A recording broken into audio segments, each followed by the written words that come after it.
안녕하세요. 시와학원에서 통번역 수업 맡고 있는 강春원사입니다 오늘은 CIA 스파이에 대해서 정리를 해보도록 하시겠는데요. CIA의 한국계 그 직원이 있었는데 이 혐의로 인해서 그 체포가 최근에 되었나 봅니다. 관련된 그 소식, 지문 같이 보면서 오늘 음원도 들으시면서 정리를 해볼까 합니다.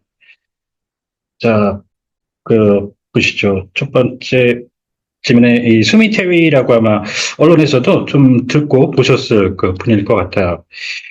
이분이 지금 체포가 된 상태인데요. 관련해서 저희 이제 블로그에 방문하시면 사용했던 그 음원이라든가 지문 내려받아 이용하실 수 있습니다. 제목부터 보시죠. 전직 미 중앙정보청 그 분석요원이 한국과의 그 관계로 인해서 체포되었습니다.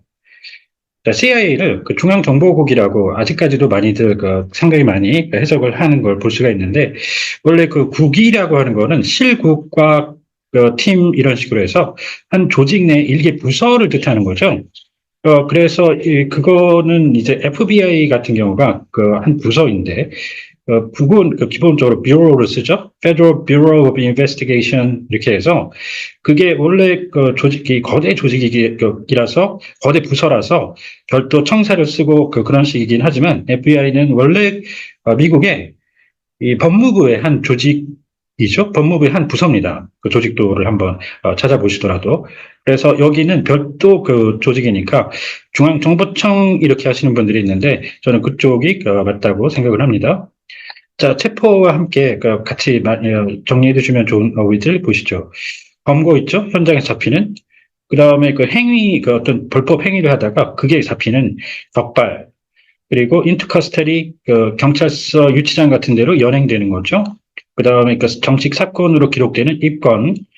그리고 디테인은 구속부터 불법적으로 뭐 테러 단체라든가 그런 쪽에서 하게 되면 이걸 입건이라고도, 어, 음, 저, 억류라고도 하죠. 억류. 네, 입건은 참 부킹 이거고요. 자, 그 다음에 조금 더 가시면은 이게 그 into 지금 데리고 들어가는 into가 아니라 he's been in custody for 3 years 이런 식이 되면 3 months 이런 식이 되면 3개월간 구금 상태다 이렇게 또 해석을 구분해 주셔야 됩니다. 첫 번째 문장 들어보시죠. A former CIA analyst and prominent expert on East Asia has been arrested on federal charges. She's accused of acting as an undeclared agent of the South Korean government, a U.S. ally. 네, 그 전직 중앙정보청 그 분석 요원이자 유명한 그 동아시아 그 전문가, 동아시아 문제 전문가가 연방 혐의로 그 체포가 되었는데요. 이분은 그 미국의 그 맹방인 한국 정부의 그 미신고된 그 대리인으로 역할을 그 수행했다는 혐의를 받고 있습니다. 자, 이 charge 있죠. charge는 명사로 나오면 둘 중에 하나라서 조심하셔야 돼요.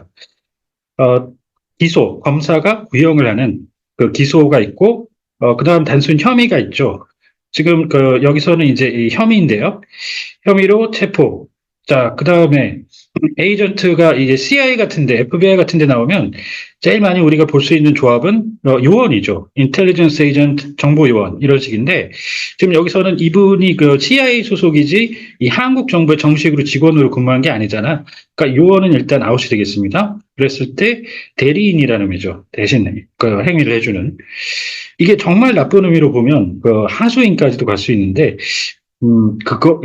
하인처럼 부려지는 느낌에, 그거는 좀 무리죠. 그래서 대리인이 법적으로 제일 무난한 단어라고 보시고요. 자, 이게 이제 요원 계통으로 가면, 현장에서 활동하는 공작원이 있습니다. 최근 북한 관련해서도 볼 수가 있었는데요. 공작원. 그리고 에이전트 오렌지는, 이 베트남전에서 살포됐던 고엽제, 즉, 디폴리언트의 그 별명인데요. 그 당시에 그 고엽제를 뿌려가지고 밀림 형성이 되지 못하도록 해서 베트공들이 숨지 못하도록 했던 그 뿌려졌던 작용제죠. 여기서의 에이전트는 작용제입니다. 작용제, 화학 작용제 할 때 쓰는 chemical agent. NPR Justice correspondent Ryan Lucas is learning more about her and the case. Hi, Ryan. 자, 저희 사법 전문 기자가 이분에 대해서 좀 더 파악을 하고 계시는데요. 그 해당 사건과 함께. 자, 코레스ponden트 그냥 단순 리포터하고 틀리게 특정 분야를 전문으로 하는 그 전문 기자예요.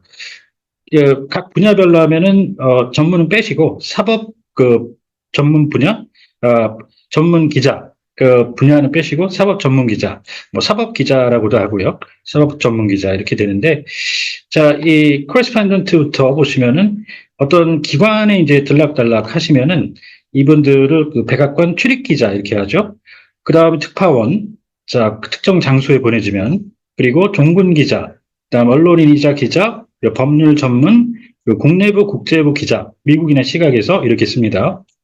자, justice는 일단 법무부로 시작을 해서 bring, deliver justice 하면 정의 구현, 그리고 이걸 구체적으로 하면 사법 처리 내지는 단죄까지도 가고요. 자, 그 다음에 대법원의 판사인 대법관, 형사사법제도, 군사 쪽에 군사재판통일법, 그리고 오심, 정당화나 명분 쌓기, 그리고 불의, 부정의라고 하지 마시고 불의, injustice. Hi, Ari. Tell us more about the defendant. Well, her name is Sue Mi Terry. She'd worked in the U.S. government for a decade or so in the early 2000s as an analyst at the CIA, where she had a focus on East Asia. 네, 좀 이 피고에 대해서 좀 더 말씀해 주실까요? 이름 그 성명은 그 수미 테리입니다. 이 여성은 이 미국 정부에서 10여 년간 2000년대 초반에 중앙정보청 분석요원으로 근무를 하셨는데 그때 동아시아에 중점을 두고 계셨습니다. She also worked at the National Security Council for a period of time, but she left the government in 2011. So 네, 그리고 나서 국가안보회의에서 한동안 근무를 하셨지만 그러다가 2011년에 관직을 그만두셨습니다. 그게 한 10여 년 전이죠. 자, 이 카운슬은 한 세 가지 정도 해석이 돼요. 이게 유엔 쪽으로 들어가면 유엔 안보회의라고 그러죠. 유엔 안보이사회라고 그러죠. 유엔 안전보장이사회, 줄여서 안보리라고 하는데 이게 똑같은 구조지만 각국별로 하면 회의가 됩니다. 회의. 자, 그리고 시의회 할 때는 legislature 이런 거 말고 이걸 쓰죠. 정식으로 지자체 쪽에 시의회 그리고 시민평의회 제일 잘 나오는 걸로 추려봤고요. more than a decade ago. And as a lot of former foreign policy folks do, she moved into the think tank world. And she's been a very prominent voice there on Korea issues in particular. She's testified several times before Congress. 네, 그리고 다수의 그 전직 대외 정책 관계자들이 그러하듯이 이분도 싱크탱크 즉 그 대형 연구소 쪽으로 옮기셨습니다. 그리고 나서 한반도 문제에 있어서 특히 목소리를 높인 걸로 아주 유명세를 크게 탔죠. 자, 코리아 그러면 노스 코리아, 사우스 코리아 이렇게 합쳐가지고 한국이라고 하시면 안 돼요. 한반도 내지 남북한 이렇게 처리를 해주셔야 되겠고요. 자, 그리고 이거를 가끔 외국 정책이라고 하시는 분들이 있는데, 이 외국의 정책, 외국 정책 그러면 외국의 정책이 될 수도 있고, 또, 이제 외교 정책이라고 또 하시는 분들이 있는데, 그 다음으로는, 외교 정책은 foreign affairs라고 표기를 하죠. diplomacy 내지는. 외교만이 아니라 여기서 말하는 건 정책인데 그게 통상 정책이 될 수도 있고 국방 정책이 될 수도 있는데 그게 외국에 대해서 적용한다는 그런 의미죠. 그래서 대외 정책 이렇게 해주는 게 정식입니다. She's been a regular voice in the media. We've had her, in fact, as a guest on NPR several times. 네, 그리고 나서 이제 미 의회에서 몇 차례 증언을 하기도 하셨고 저희 NPR 방송사에도 몇 번 초대 손님으로 실제로 출연하시기도 했는데요. 그런 식으로 정기적으로 언론에서 목소리를 내셨습니다. 자, 이제 언론에 정기적으로 나왔다는 거는 어떻게 보면 이제 이 정식으로 계약 관계를 맺어서 정기적으로 나오는 그런 식이 확실해진다면 고정 출연자라고도 할 수 있겠는데 좀 부담되죠? 그 다음으로 이제, 언론에 이분의 그 직은 다른 게 있죠. 지금 이 상태에서는 대형 연구소, 싱크탱크 쪽으로 갔다고 하셨잖아요. 그쪽에 직을 두고 방송에 가끔 출연을 하신 거니까 그런 식이라면 방송인의 컨셉이 되겠습니다. 그 한국에 그 쓰는 말들, 언론 쪽에서 쓰는, 방송계 쪽에 쓰는 말 보면요. 그래서 방송계 의 방송인이라고 해서 미디어 퍼스널리티라는 말로 이제 대체 표현을 할 수 있다고 볼 수 있겠고요.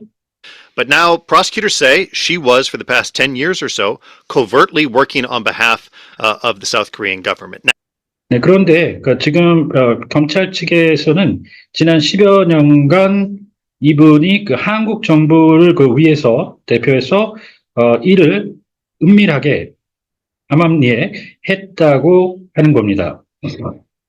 she's not charged with espionage, but she is facing federal charges for failing to register with the Justice Department as an agent of South Korea, as she would have been required to under U.S. law.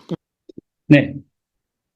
그리고 이 첩보행위로 기소가 되진 않았지만 지금 그 미국법에 의거하여 그 의무화됐던 바대로 한국의 대리인이라고 하는 걸 미국 법무부에 그 등록을 하지 못했다는 그 연방 혐의의 그 직면을 하고 있습니다. 자, 아까 말씀드렸던 charge가 명사일 때는 두 가지가 되지만 be charged with 이렇게 하면은 기소죠, 기소. 나쁜 의미일 때는 기소고요. 좋은 의미일 때 어떤 책임을 떠맡다라는 의미가 있으니까 이것도 조금 신경을 쓰셔야 됩니다. What do prosecutors allege she did? 자, 검찰 측 혐의 주장은 어떻게 되나요? Well, they say for years she had this long-running relationship with South Korean intelligence officials, both in Washington and New York, and that 네, 검찰 측에서는 수년에 걸쳐 한국 정보 관계자들과 대외 정보 관계자들과 장기적인 그 관계를 유지해 왔다고 했는데 이 미국의 워싱턴 DC와 뉴욕 등지에서였습니다. 자, 인텔리전스는 이제 그냥 우리나라 국가정보원 할 때 정보인데 그냥 정보하면은 어떨 때는 그냥 정보통신할 때 쓰는 그런 말하고 헷갈리죠. 그래서 대외 정보라는 말을 써보시면 이해가 쉽습니다. she did specific things at their direction. The indictment says, for example, that she pushed certain policy positions in her articles and media appearances that were provided. 네, 그리고 이들의 즉 한국 측 그 지시에 따라 구체적인 그 행위 몇 가지를 했는데요, 활동을. 그 공소장에 적혀 있는 내용을 보면 예컨대 특정 그 정책의 입장을 본인이 기고한 글에서 그리고 언론 출연했을 당시 밀어붙였다고 합니다. To her by South Korean intelligence officers. She also allegedly set up meetings at their behest with U.S. officials, in one instance with congressional staffers. 그런데 이러한 입장이라는 게 한국의 그 정보 요원들이 한국의 그 대외 정보 관들이 제공을 했던 것이라고 하죠. 그리고 또 제기된 혐의에 따르면 이 한국 정보계로 하여금 미국 관계자들과 회동을 가지도록 주선을 했다고 하는데 한 번은 미 의회 관계자들과 그랬다고 합니다. 자, 이렇게 보셨는데요. 지금 이 디렉션이죠. 그 지시. 이렇게 해라 저렇게 해라라고 하는데 가끔 이제 이 지휘 통제라는 말 할 때 지휘라는 말하고 그 구분을 좀 해주셔야 되는. 지휘는 주로 그 병력을 다루는 그런 분야에서 이제 잘 쓰는 말이죠. 군에서 그래서 예를 들어 군으로 치자면 지휘 통제 그러면 반드시 command and control 이렇게 해야지 direction 쓰시면 안 됩니다. 지시라는 말은 그 민간 쪽에서도 쓸 말이죠. 그래서 시장 지시상 대통령 지시상 이런 식으로 하면 Mayor's Directive 정식으로 이렇게 쓰기도 합니다. 지시상 Directive. 자, 그 다음에 이제 이 인텔리전스 오피서가 이게 군사 쪽으로 간다면 정보 장교인데 여기는 군인이 아니잖아요. 그래서 그렇다고 그 요원 에이전트는 아니고 그래서 이제 정보 그 관 이렇게 그 표현을 했는데 혹시나 그 정보 요원까지는 괜찮은데 정보원이라고 하시면 안 됩니다. 정보원은 이러한 그 CIA 같은데 그 정보를 제공해주는 그런 그 외부자를 뜻하는 말이죠. 이쪽에서 쓰는 말은 informant나 source라는 말을 쓰게 되어 있습니다. 정보원 그렇게 정리를 해주시면 되겠습니다. 자, 오늘은 그 한국계 미국인 그 전직 CIA 의원이 체포됐다는 소식을 가지고 정리해봤는데요. 혹시 궁금하신 점이 있다든가 하면 언제든 연락 주십시오. 감사합니다.